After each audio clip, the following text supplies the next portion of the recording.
Hey everyone, we're talking about properties of limits today in lesson 3.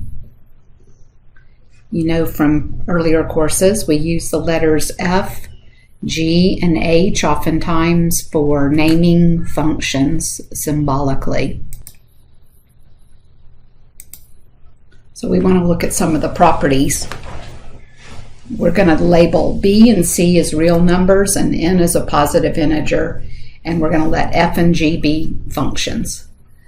So the rules are a constant rule. If you have y equals a number, then that number is the limit, such as y equals 4 is a horizontal line at 4. So the limit anywhere on that line is going to be 4. The identity rule, y equals x, is the identity function that passes through the origin.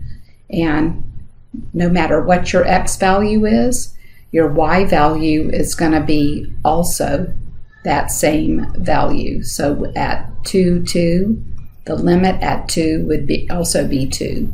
Or at negative 1, the limit would be that y value.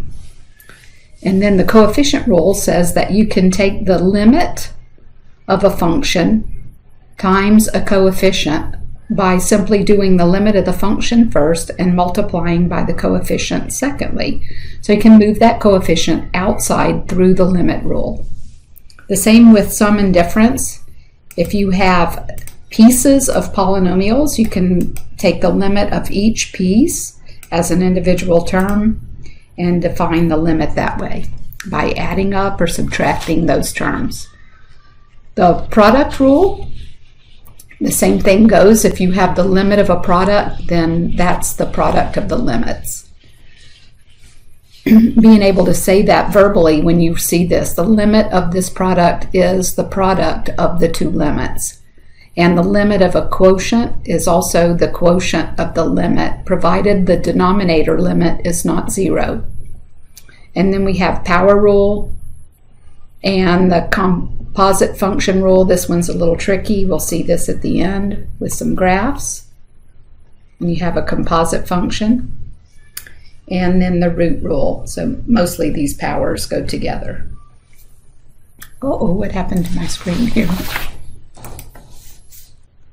So like I said, being skilled at saying them will help you memorize those properties and to better understand. Like the sum or difference rule can be stated, the limit of the sum is the sum of the limits, or the limit of a difference is the difference of a limit, and you can practice those.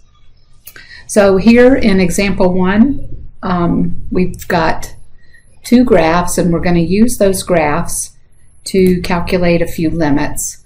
In this first example, there's quite a few of them. So I have to be able to go back and forth. For this first one, you notice we're looking at the limit as x approaches 3 from the right.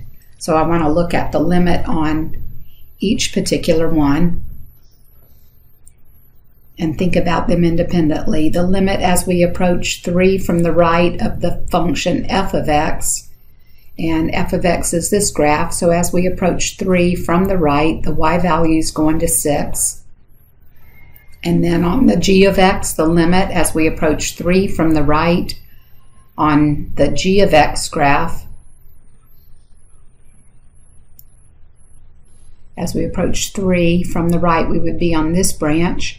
It's approaching 8, so the limit of the sum is the sum of the two limits. This limit would be 14. This next one has a coefficient, so we can take the coefficient out and find the limit at our target value 5 on f of x. And in the same sense here, take the coefficient minus 2 or negative 2 out, take the limit as we approach 5 on the g of x function, and calculate those two. So the 3 times the limit as we approach 5 on f of x. So 5 on f of x looks like we're heading to 2. So this would be 3 times 2. And then we're going to subtract 2 times the limit on the g graph as we approach 5, which looks like it's heading to 4. So in this case, we have 6 minus 8. 6 minus 8, that limit would be negative 2. In part C, a little bit lower down here, in this case, in part C, we're looking at the limit as x approaches negative 5 from the left of f of x, and we're going to subtract the limit as x approaches negative 5 from the left for g of x. So looking at our graph, as we approach negative 5 right here from the left, our limit is 3. And then on the g of x, as we approach negative 5 from the left, the limit is this value up here, not the function value. So the limit is approaching 4. So in this case, 3 minus 4, our limit is negative 1. And finally, in part D, we're looking at the limit of the quotient. So in the numerator, you have the limit as x approaches negative 7 of f of x, and we're going to pull the coefficient 3 outside. And looking at the f of x graph at negative 7, the limit is 5. So we have 3 times 5 in the numerator. And then the limit on the denominator at negative 7 on the g of x. At negative 7, the limit looks like it's at 3. Does that look like that to you? So 15 divided by 3 gives our limit to be 5 in that case. Now we have 6 more to go here, using properties and the graphic approach. On letter E, the product is the limit as x approaches 3, 4 times the limit as x approaches 3 on f of x times the limit as x approaches 3 on g of x. The limit at 3 we said was 6, so that's a 4 times a 3. And then times the limit on g at 3, but we've got a jump discontinuity there, so that limit doesn't exist. When I've got a number times a not continuous function, then the product would be not continuous. So letter D, that's not possible. We have does not exist. Letter F, we're going to look at the power property and find the limit first at negative 3 on the function f. And after we get that limit, then we can square that answer. So at negative 3, the limit was negative 6. And negative 6 squared gives our limit of positive 36. Again, letter G is a power rule. So the limit as x approaches 4, we can take 8 times the g of x and then take the square root of that final answer. And in this case, I've got the limit as x approaches 4, so we're going to think of 8 as being pulled through that limit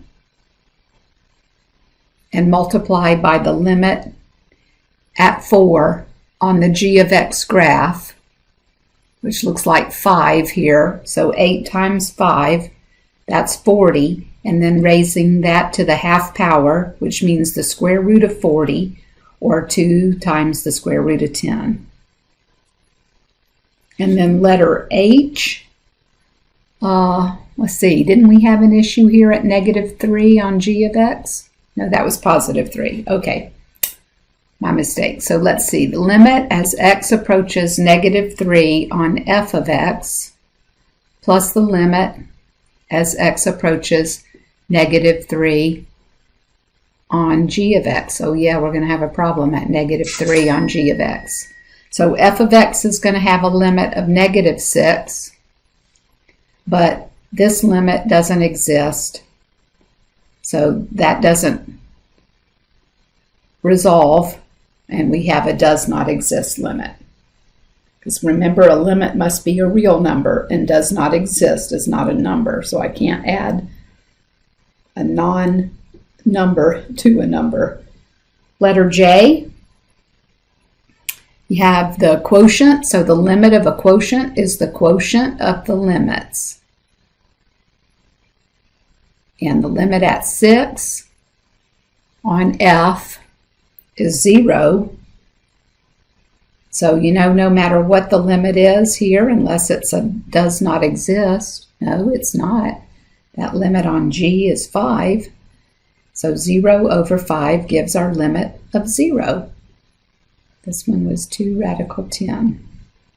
And then the last one on K, so I've got a composition. At -2, both of them are continuous, so they're both going to have a limit. That means I can pull the limit into the G of X, find that limit, and then evaluate that limit into the F function. So the limit at -2 on G of X is -3. The F of -3 we saw earlier was -6. So just using those properties along with some graphic representations of piecewise functions. Let's see what comes next. In example 2, we have limits at an unknown number for functions f, g, and h, and we're using those properties properly. In this case, we've got the limit going to c, and I'm going to pull the square root out at the end here like this, and have 3 times h of x minus 2 times g of x. And again, 3 can be pulled outside of that first limit for h of x. The same goes with the 2, and then finding the limit of g of x, and at the very end we'll take the square root of that result.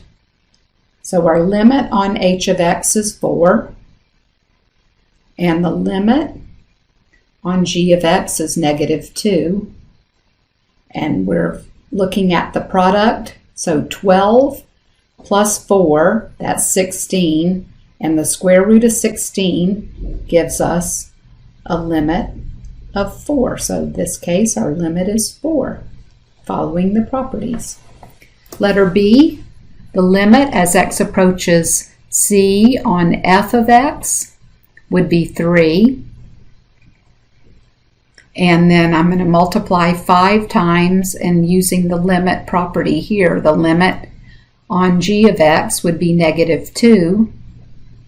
So that's giving us 3 times 5 times -2, or -30 in this case. Got a little lazy, I didn't write the rules there. Then on letter C, we have the limit as x approaches c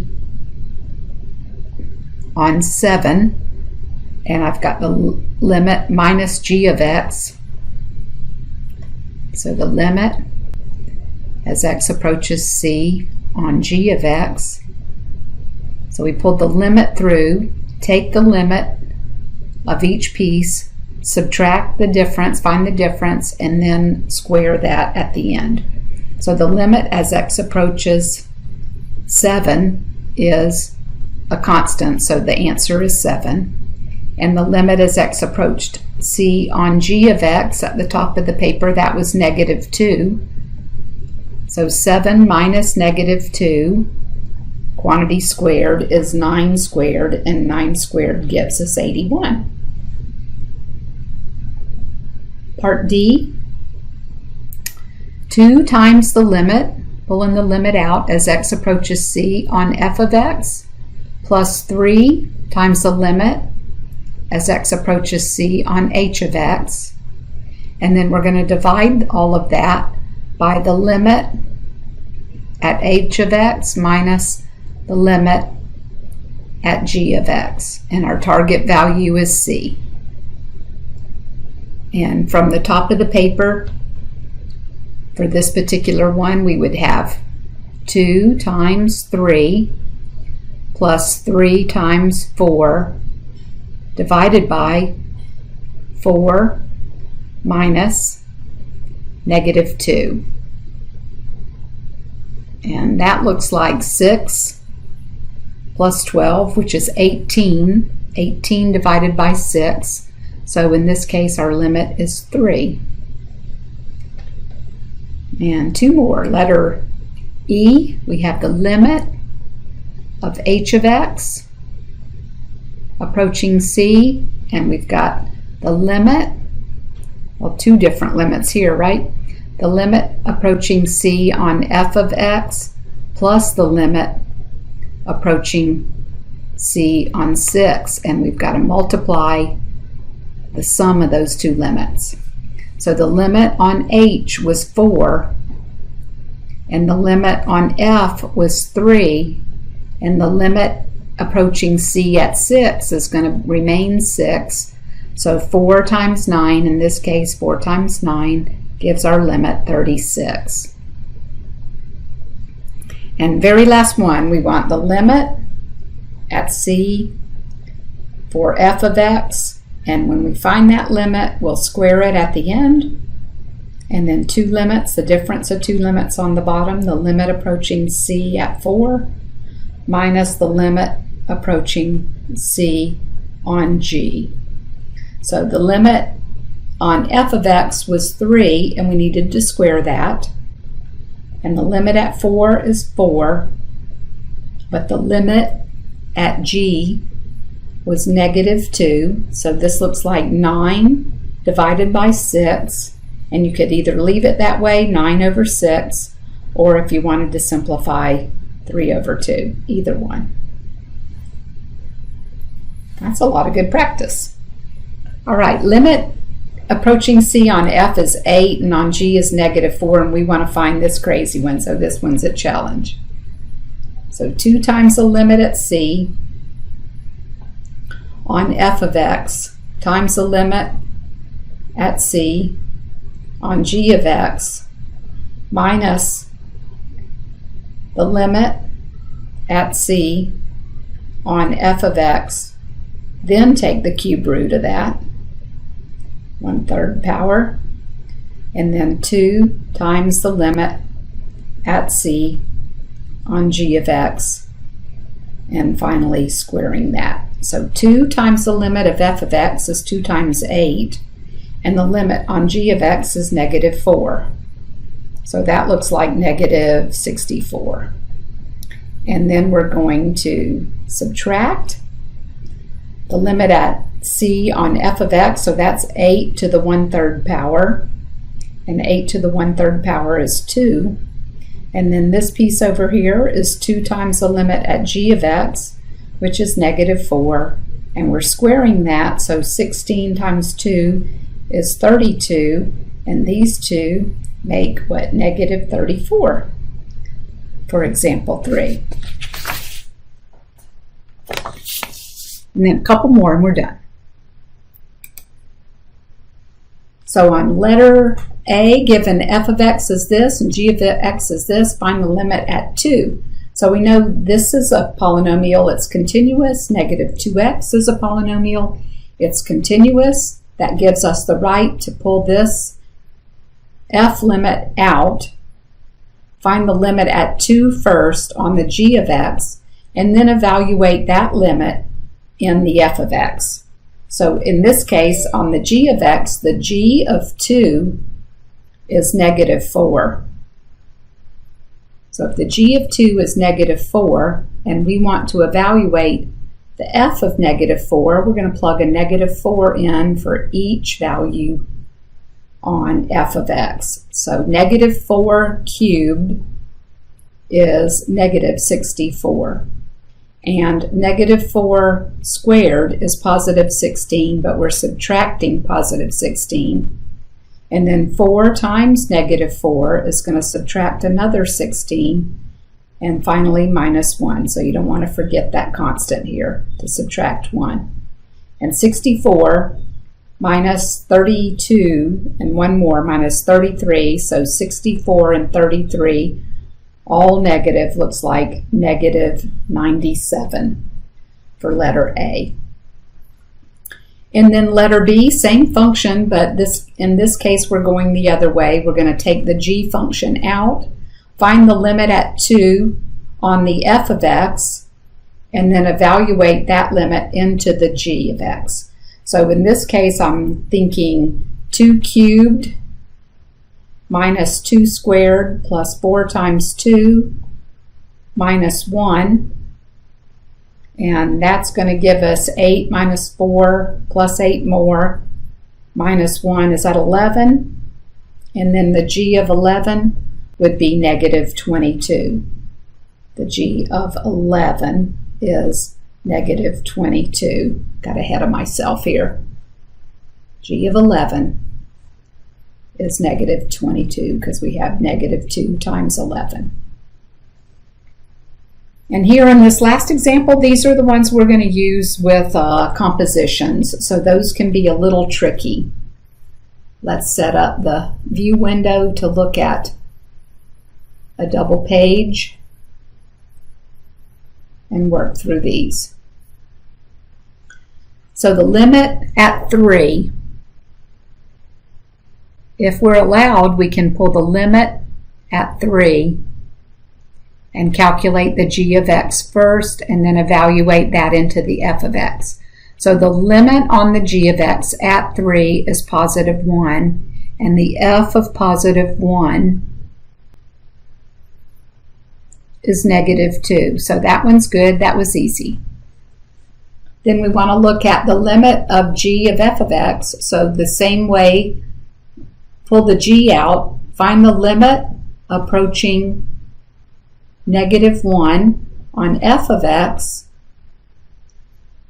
and the limit as x approaches negative 1 is negative 6. And the g of negative 6 is a little bit of a dilemma because we're looking at this piece over here.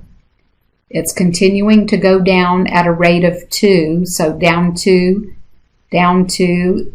puts us at negative 5 right there, and then down 2 more and left 1 when we get to negative 7. When we get to negative 6, the g of negative 6 would be negative 7. So you have to extend that graph a little bit, or actually calculate the slope of this graph and write the equation for it. Looks like it's 2x plus 5. Yes, because if you extended that, this section here would be 2x plus 5. And plugging in negative 6 here, negative 6 times 2 add 5 would give us that negative 7. Okay, I think part C is one of the ones that's, I call them tricky limits. So let's take a look at this tricky limit here. We've got a composition of f of g of x at 1. So I'm going to say f of the limit at 1 on g of x, so you can take a look at what I'm seeing. So when we look at x approaching 1, when x is 1, it's a piecewise function. And this limit doesn't exist. So I'm going to use the idea, if I say u is the limit as x approaches 1 on g of x, and that limit does not exist, then I can check the left limit and the right limit for the composition. So we want to think about checking the left limit and the right limit on part C. Check left and right limit. In other words, when you look at the limit as x approaches 1 from the right on g of x, from the right is on this branch. You notice how it's going to -3, but it's going to -3 from above.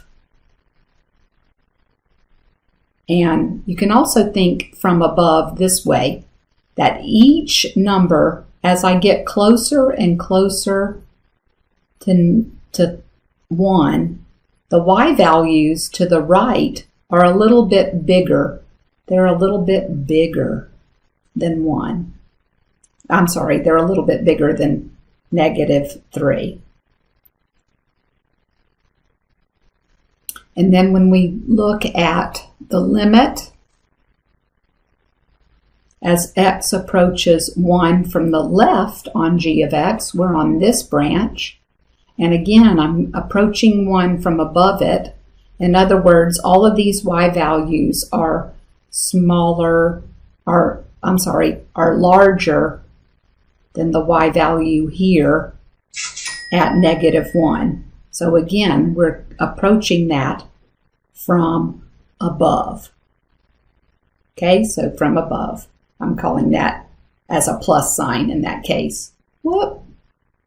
So now going back to our limit, since I called g of x, the limit g of x, I want to think about the limit as we approach -1, because this was where we were going. We're approaching -1 from above on the f of x.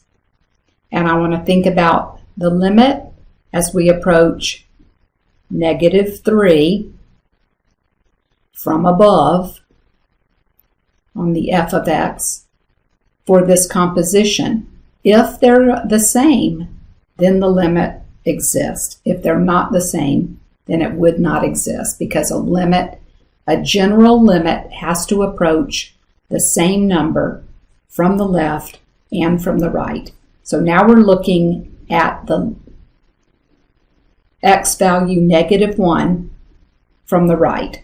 So as we approach -1 from the right, you notice that we're heading toward -6.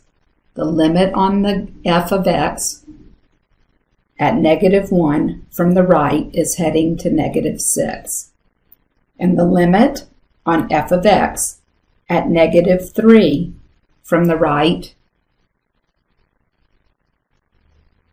is also -6. That means the limit of the composition, f of g of x, at 1 would be -6. Okay, this one I call is a tricky limit. You'll see more of those in homework. And then this final one, we're going to try the same thing to pull the limit out, to pull the g function out and look at the limit at -3 on the f of x to see if we can take that and evaluate at g. So the limit at -3, oh, we already knew that. That was -6. And the g of -6, oh, we just knew that up here, was -7. So this one's the tricky one. You have to be on the watch out for those. See you next time.